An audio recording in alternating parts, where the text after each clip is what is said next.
Olá, meu nome é Jéssica e essa é a nossa segunda aula sobre redação. Vamos lá?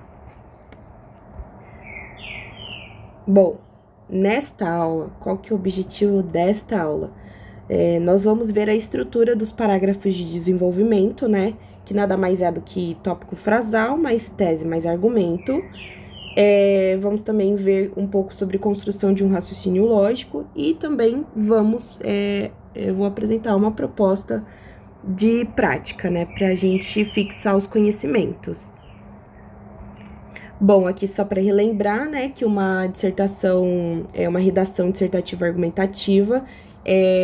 Como o próprio nome já diz, a gente precisa dissertar sobre um determinado tema, ou seja, a gente precisa analisar esse tema, esmiuçar, né, as partes desse tema, e também a gente precisa apresentar uma argumentação que nada mais é do que um raciocínio que leva a uma determinada conclusão, né? E para fazer isso, você precisa ter um problema, você precisa ter uma tese, que nada mais é do que o que você acha sobre aquele determinado problema, né? E o argumento nada mais é do que a defesa do seu ponto de vista, de uma forma embasada. Lembrando sempre que a gente deve escrever em terceira pessoa, né?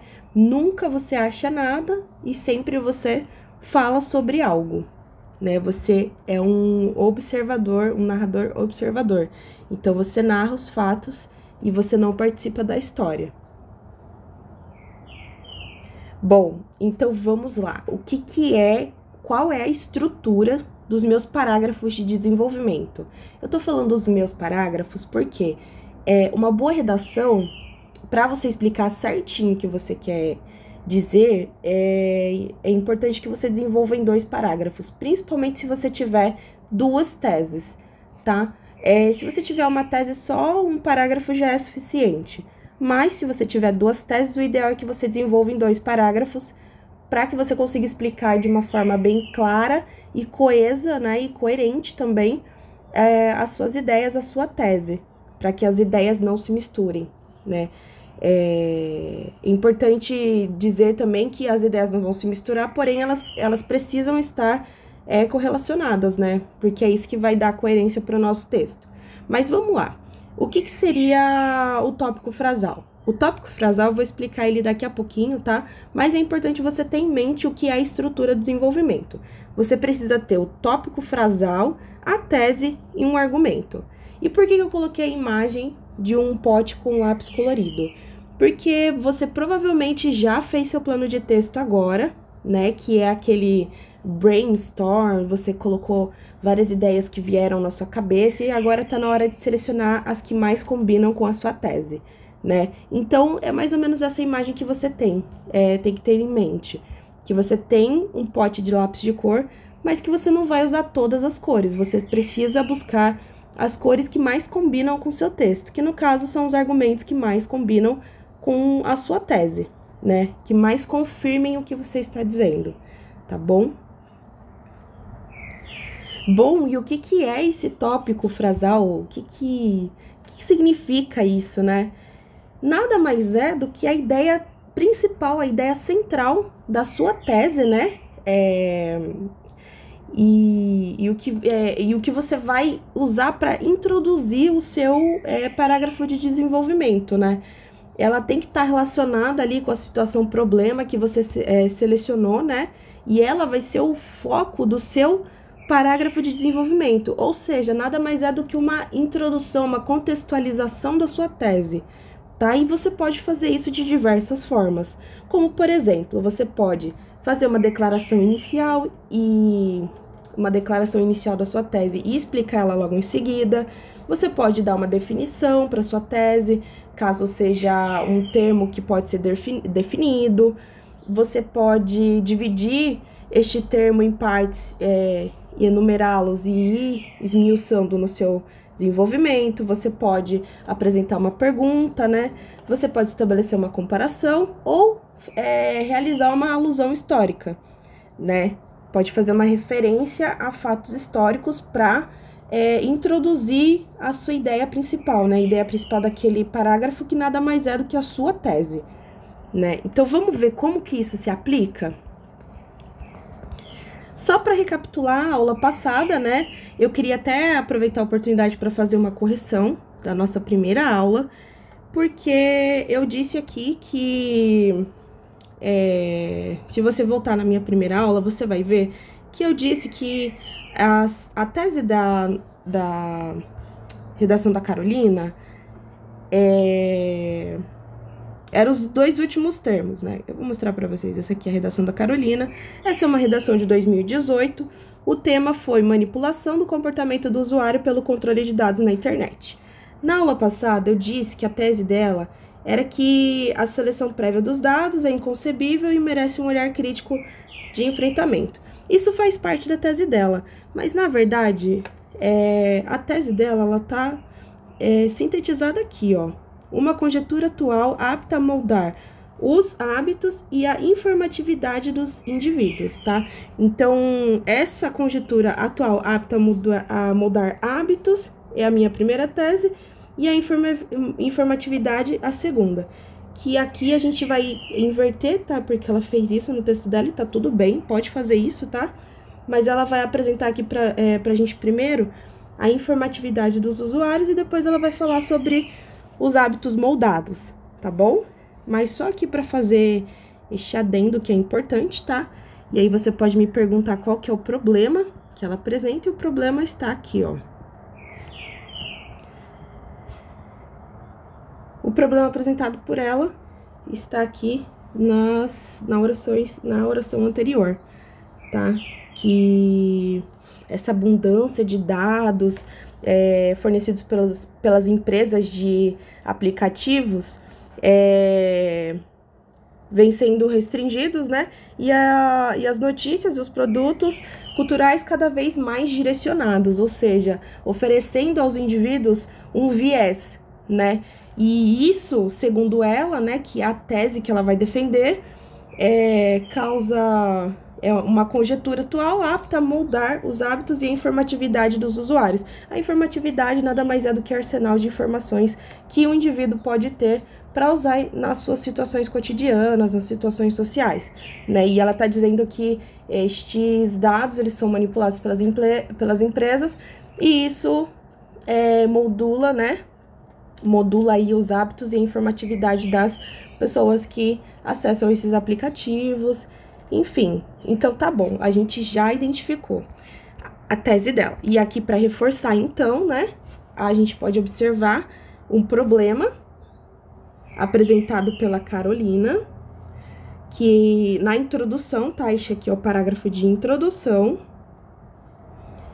E as nossas duas teses, que nada mais é do que uma conjuntura atual apta a mudar os hábitos e a informatividade dos usuários, tá? Então, neste parágrafo de introdução, ela apresenta pra gente um problema,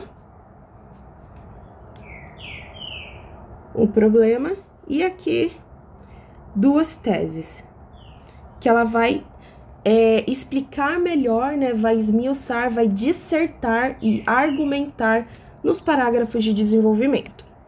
Vamos analisar? Então, vamos olhar. Parágrafo de desenvolvimento 1. Aqui, ela vai falar sobre a conjuntura atual apta a moldar a informatividade dos usuários. Vamos encontrar essa tese no texto dela?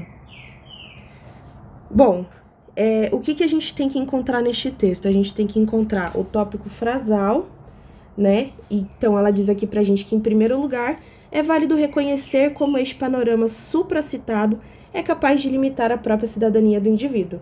Aqui ela está fazendo uma declaração, certo? Ela está declarando a tese dela, tá? E aí, o que ela vai fazer agora? Ela vai explicar pra gente essa declaração usando um argumento de autoridade. Acerca disso, é pertinente trazer o discurso do filósofo Jürgen Habermas, no qual ele conceitua a ação comunicativa. Esta consiste na capacidade de uma pessoa em defender seus interesses e demonstrar o que acha melhor para a comunidade, demandando ampla informatividade prévia. Olha só, essa palavrinha mágica, informatividade, nada mais é do que o que, né? A tese dela, certo? Então, o que ela fez aqui? ela usou o tópico frasal, que nada mais é do que uma declaração da ideia principal do texto dela, do parágrafo dela, que nada mais é do que a tese, a ideia principal dela é a tese, ela declarou, explicou com um argumento de autoridade, né? E agora o que ela vai fazer? Ela vai relacionar os dois logicamente, certo? Então agora ela vai fazer o quê? A defesa da tese dela, que a gente vai observar em seguida, né? Assim, sabendo que a cidadania consiste na luta pelo bem-estar social, caso os indivíduos não possuam pleno conhecimento da realidade na qual estão inseridos e de como seu próximo pode desfrutar do bem comum, já que suas fontes de informação estão direcionadas, eles serão incapazes de assumir plena defesa pelo coletivo. Então, aqui ela está dizendo o quê? Que as informações que já foram enviesadas prejudicam o discernimento do indivíduo, né? Que nada mais é do que a conjectura atual moldando a informatividade, ou seja, o arsenal de informações dos indivíduos, dos usuários. Então, aqui, ela defendeu a tese dela, certo? E agora, o que ela vai fazer? Ela vai concluir, dar um desfecho lógico para essa argumentação, realizando o quê? Uma conclusão lógica, né? Uma síntese da essência do parágrafo dela, que nada mais é do que uma síntese da tese dela, que ela diz aqui que logo a manipulação do comportamento não pode ser aceita em nome do combate também ao individualismo e do zelo pelo bem grupal.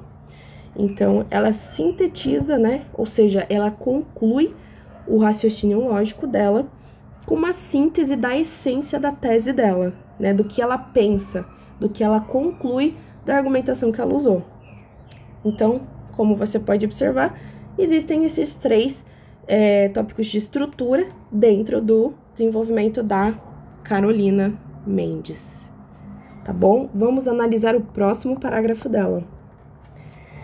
Bom, aqui a gente tem a tese 2, que ela vai falar sobre a conjectura atual apta a moldar os hábitos do usuário, tá? Então, a gente vai ter que encontrar esta tese dentro do texto dela. Então, vamos começar com o tópico frasal. Em segundo lugar, vale salientar como controle de dados pela internet vai de encontro à concepção do indivíduo pós-moderno.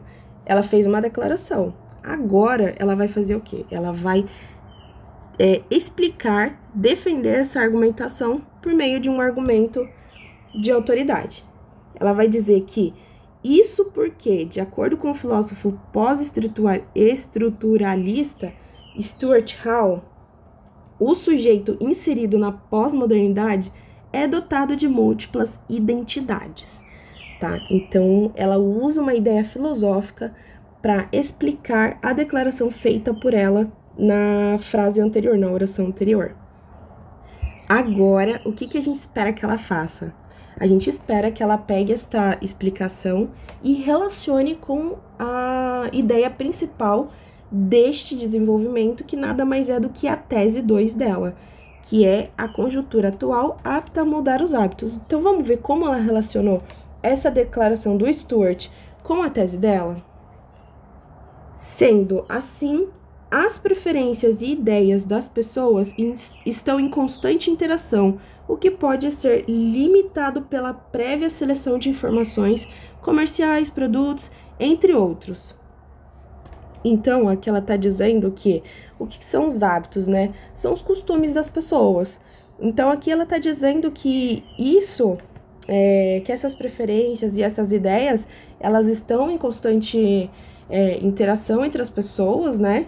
E essa troca entre as pessoas, ela pode ser limitada pela prévia seleção de informações. Então, é como se os aplicativos e as informações fornecidas na internet enviesassem os hábitos, né, os costumes das pessoas, né? E então, vamos ver como que ela finaliza esse parágrafo, né? Então, agora ela vai dar um desfecho lógico para essa ideia por meio de uma síntese baseada na essência do que ela acha. E o que ela acha é a tese dela.